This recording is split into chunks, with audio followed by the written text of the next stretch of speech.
तर प्रत्येकाच्या जीवनामध्ये नियम आहे.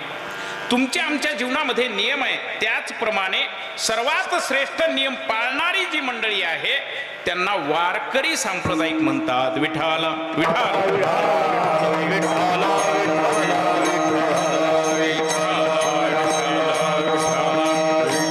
आमच्या वारकऱ्यांचे सुद्धा काही नियम आहेत.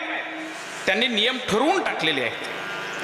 त्यांनी सांगितलं जीवनामध्ये आपण वारकरी संप्रदायामध्ये वावरत असताना किंवा वारकरी संप्रदायाचे नियम पाळत असताना आम्ही एकादशी केली पाहिजे. आजचा पर्व काळ अतिशय सर्वश्रेष्ठ अशा प्रकारचा पर्व काळ आहे. मला तर वाटतं मी आताशी चर्चा केली की ही एकादश म्हणजे आषाढी कार्तिकीच्या बरोबरीची गोडाळकरांना एकादशी आहे बरं. आणि म्हणून ही मंडळी अतिशय अट्टहासाने ही एकादशी सर्व आबालवर्द स्त्री पुरुष या ठिकाणी धरतात महाराज. आणि एकादशी धरलीच पाहिजे. एकादशी जे धरत नाहीत त्यांना वारकरी म्हणत नाहीत. विठ्ठल विठ्ठल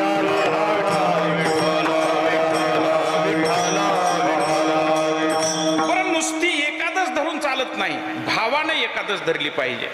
संत महात्म्यांनी आपल्याला सांगितलेले एकादशी व्रत येच भक्ती भावेन कुर्वन्ते गायंती मम नामानी ज्ञेयास्ति वैष्णवा जनाः. वैष्णव जन किंवा संत महात्मे कुणाला म्हणतात किंवा वारकरी कुणाला म्हणतात तर ते भक्ती भावानं भगवान परमात्म्याचं नाम गायन करून एकादश धरतात. त्यांना काय म्हटलेलं आहे? अतिशय सर्वश्रेष्ठ अशा प्रकारचे वारकरी म्हटलेले आहे. कारण हे व्रतच सर्व व्रतामध्ये श्रेष्ठ आहे.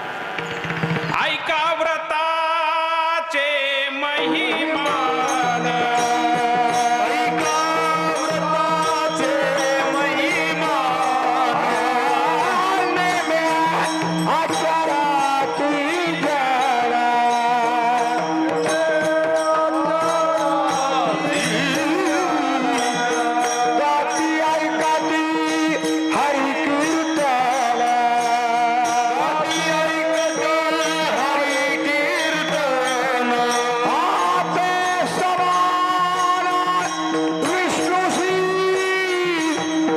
Ah!